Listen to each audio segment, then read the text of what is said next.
Hello and welcome back to the Nasty Metal Production channel here at YouTube, and welcome to another album of the week. This, of course, is episode number 126. And this week's pick goes to, of course, the very first full-length album from Belgium cult metal band Killer, and that is titled Ready for Hell, which supposedly was released in 1980. However, again, this is where I'm actually kind of confused by this one, all right? Let me see if I can word this pretty good. This is pretty confusing. I mean, on Metal Archives, the year date is listed as 1980, and hell, I'm actually listing it as 1980. However, when you go over to Discogs, sorry to start it there. When you go over to Discogs, it's actually is listed. The year date is listed as 1981. Hell, on the Volume 1, the Mausoleum Years, 1981 to 1990 box set that H&E Records had released from last year, which for Killer. Yes, there is a box set actually, and of course, being titled the Mausoleum Years. You should know what albums that are being listed. Anyways. Even there, Ready for Hell is being listed, the year date is listed as 1981. But the only issue that I have, and this is why I probably have no problem basically listing this, or doing this album this year instead of next year, around next year, is because of, again, it's kind of confusing on the year date. Because there is no specific, day, month, or so to actually to really pinpoint exactly when this album was released. Though apparently H&E are listing it as 1981, so who knows? Maybe after recording this, you probably will see that it might just changed it to the year 1981. So it's kind of crazy, but to be quite honest, there's really no other album that I feel like fitting in today. So basically, this is definitely going to be this week's album pick. So, and this was something I was even planning on making this album anyways. This week's album of the week pick. So, I just go with the schedule, okay? I go along with the schedule. So again, really, I guess with all that bullshit out of the way, let's definitely get into the actual meat of this video. That's, of course, is me focusing on Ready for Hell itself, the very first full-length album from Killer. So again, it was apparently was released in either 1980, 1981, and it was released through, of course, the sub Warner Music label WEA Records. And of course, okay, I'm kind of losing track there, okay. And of course, this album, it consists of 9 songs. So again, we got the title track kicking off side A. Then, of course, track number 2 is Killer. Then track number 3 is Secret Love. Track number 4 is I Know. Then, of course, moving over to side B, which is basically the second half of this album, and also will be track number 5 is, of course, Rock and Roll Fan. Track number 6 is Back Shooter. Track number 7 is Laws Are Made to Break. And track number 8 is It's Too Late. And track number 9 is Dressed to Kill, which, of course, no connection or anything to the Kiss song. So there we got 9 songs, and the length of the album is, of course, clocks in at 35 minutes and 44 seconds. So at that, now last year I actually had covered, was it last year or the year before, I had covered Wall of Sound, which was their follow-up album after this, which was released in 1982. But this album right here, as far as comparison, well, this is definitely for sure what you would expect from a debut album, even though this is actually a pretty good album. I do dig this one, though definitely not as much as Wall of Sound or even Shockwaves, or even some of their more later albums, especially 2015's Monsters of Rock, which is a great fucking album, though. That's a great freaking album. That's a fucking great album. Besides some of those albums, this album is definitely not too bad. Before I even go any further, this is technically not Paul Van Camp's first album. prior to Killer, I might have mentioned this on my review for Wall of Sound, but I know if I didn't, I'll definitely mention it here. Before forming Killer, he also had started a band called Mothers of Track, and they had released, under that name, they had released plenty of 7-inches, singles, and so on, and one full-length album, which I am still on the hunt for. I am still hunting for that very first Mothers of Track album. I'm still looking for that one. That definitely is one of those albums I wish I can definitely find, and I hope at some point in time that gets a proper reissue, so I don't have to keep looking for an original. Anyways, after that, then of course comes Killer. So basically, in many ways, you can say that this could very well, and as far as musically, if you had listened to the Mothers of Track album, which you could probably find on YouTube, it's actually been uploaded on the YouTube, the whole entire album. If you listen to that one, you kind of can hear the transitioning and so on, especially with this album. You can hear that it's kind of, again, that sort of very similar sound of that first Mothers of Track album, but you definitely are getting some of those signature Killer feel for this one, which is definitely somewhere between Motorhead or Baron Rojo or any of those kind of bands. To be quite honest, I know a lot of people have compared Killer to Motorhead, but to be quite honest, if this is very Motorhead, this is very bluesy sounding Motorhead. Basically a more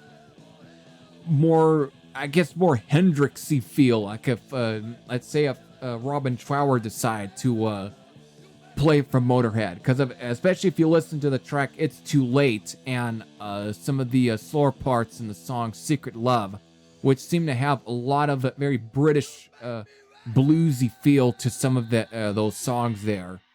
Still, as far as, again, there's definitely some great fucking headbangers, great rockers on here. I mean, it opens up with, of course, one of this Killer's signature songs, that being Ready for Hell, and of course, their song Killer is also great, and of course I Know, and Back Shooter, which is definitely another classic here. Of course, Laws Are Made to Break, and Dressed to Kill, and again, one of my personal favorites off of here, It's Too Late and Secret Love are definitely two of my personal favorites off this one too.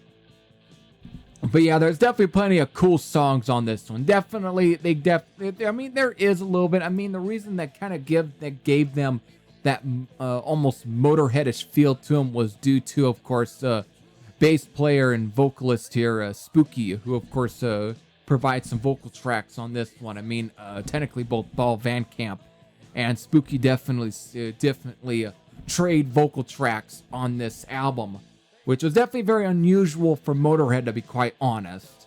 I mean, I know Fast Eddie Clarke did sing on a track for Motorhead, that being Step Down on Bomber, but he wasn't really given free range to add a lot of vocals to any of Motorhead songs. It was always Lemmy. So really, can you really make and say that Killer was really a clone of Motorhead? Was Killer that much of a clone? So definitely very different there, I say. But anyways, good there. The other difference about this one, this is also the only album for drummer Fat Leo, which of course in the VC, there's a little bit of a running joke there. Funny thing is, but we'll just leave it there. We'll just leave it at there, because I don't want to take up the whole entire video talking about the what the joke is and so on. But anyways, this is the only album with Fat Leo, whose real name is, let me go to the metal, actually right over here, I actually had it open up, whose real name is, of course, is Leo Felsenstein, or Leo Rockstone Felsenstein, who is actually one of the founders of Mausoleum Records, along with the late founder, Alfie Falkenbach, which, of course, sadly, both these two are dead. But this is the only album with, of course, Fat Leo, or Leo Felsenstein, as the drummer. And definitely, you really can't say he's probably the greatest drummer here, but he does good for what it is. I think in many ways, Double Beer for sure, who is, or whatever the guy's name was on Wall of Sound and Shockwaves. I mean, again, he had the name of Double Beer. Actually, was an even better fit for them. But still, on this one, he definitely could keep a beat with the keep pacing and so on, and really keeping just in rhythm with a lot of the band on this album. This is definitely, again, just great stuff on this album. There really isn't anything bad or anything. I definitely enjoy this one. Still, after this one, they definitely will get a lot better, especially beginning with the Fall of Man Wall of Sound, which is still one of my absolute favorite albums from Killer, and just one of my favorite metal records in general. Just a great fucking album from beginning to end. But this album is no slouch either. There are definitely plenty of good stuff on here. Again, for those who are familiar with Killer, definitely let me know what your thoughts and so on this album, and what were your memories if you ever heard this album back when it came out, especially if I'm speaking to a lot of European subscribers here, if I have any. I know I do. But for those who definitely do have heard this album and do own copies of this one, definitely let me hear your thoughts and so on this album. However, to those who are unfamiliar with Killer in general, if you still haven't checked this band out, I mean, as far as scoring a copy of Ready for Hell, there's plenty of reissues. I mean, last year there's been a vinyl reissue actually for this album. There was a vinyl reissue, and as far as originals, you know what? You're actually, this is actually not the most expensive album to get a hold of, especially when it comes to originals. You can probably find an original WEA pressing of Ready for Hell for about maybe $10, 13, maybe 14. The highest probably be $20 maybe if you want at least a good copy, or at least a good playing copy. But really, it's not that expensive. You can find this for really good, decent prices on Discogs. Sellers definitely don't seem to list one at collector's prices. They really list it at very average to decent prices. And same thing even goes for even a Mausoleum pressing from 1983. You can definitely find this find for at least good $14 or so. It's really not that expensive. The only thing that will make it expensive is if you're buying from a European seller, which then the taxes and the shipping costs and so on will add up to that price, and definitely makes it a little higher. That's the only issue probably will come to, but really at the same time, it's not gonna. I wouldn't say it wouldn't completely break too much of a dent in your wallet. Like, let's say, for an example, a Salem's Witch record. Just to kind of name an example of a really hard and obscure fucking record that really goes for most ludicrous fucking prices on the internet. Anyways, though, not to try and definitely to cut this video short, definitely a good album. Again, if you're unfamiliar with Killer, I definitely recommend checking this band out, though I definitely would recommend starting off with albums such as Wall of Sound and Shockwaves. But Ready for Hell is a good album nonetheless. Definitely, if you really dig albums such as Wall of Sound and Shockwaves, you definitely can go backwards and check out this album. As far as when it comes to also checking out Mother's a Track, that's only until whenever Paul Van Camp decides to let a record label to reissue that album. I would love to get a hold of a copy of that one. I would love to, but be quite honest, I see very many people sell it. I barely see anyone sell that album. Just to kind of word that better. So with that, finally, just to cut the video short right here, this is Every Thrash Out Sam out, and I'll see you all later. Take care, everyone.